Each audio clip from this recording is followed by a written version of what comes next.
trôi cùng năm tháng. Giờ chia tay hôm nay sao quá gần, còn lại bao yêu thương trong lòng muốn gửi trao cho mái trường, cho bạn bè thân thương. Gượng tay trao cho nhau dòng lưu buồn, lệ rơi vương trên mi môi hé cười. Giờ chia tay tim ta hiện lại bao kỷ niệm, cứ để cho nước mắt rơi thật nhiều.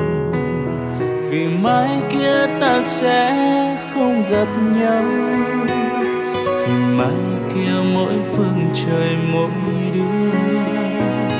Vì bao năm trôi qua sao thật mau, vì tương lai ai biết đâu ngày sau. Nếu lỡ trên đường đời thấy nhau, còn nhớ những ước mơ kỷ niệm xưa. Nếu lỡ mai này cách xa, bạn thân ơi đừng nói lời chia tay.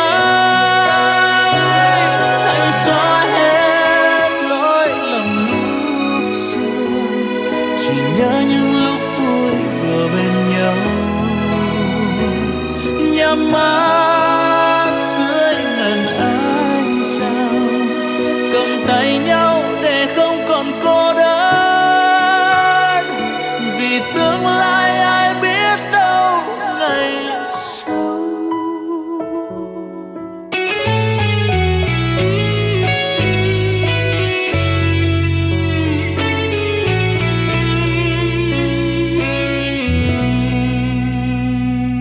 Thời gian sao em trôi cùng năm tháng,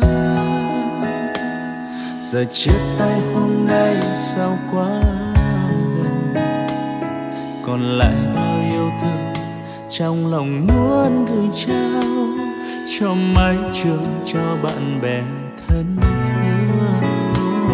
Gượng tay trao cho nhau dòng lưu buồn, để rơi vương trên mi môi hé cười. Giờ chia tay tim ta hiện lại bao kỷ niệm, cứ để cho nước mắt rơi thật nhiều. Vì mai kia ta sẽ không gặp nhau, vì mai kia mỗi phương trời mỗi đứa.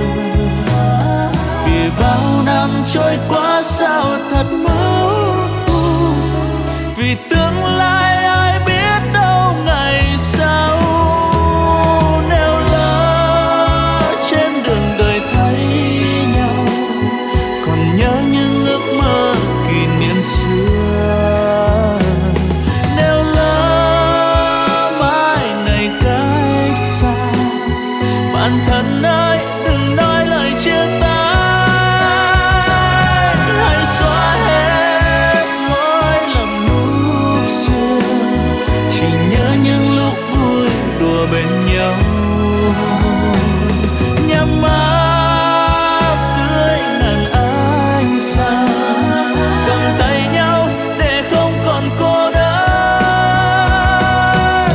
Nếu lỡ trên đường đời thấy nhau, còn nhớ những ước mơ kỷ niệm xưa.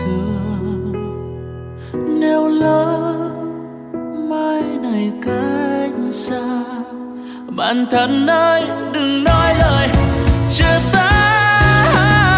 Hãy xóa hết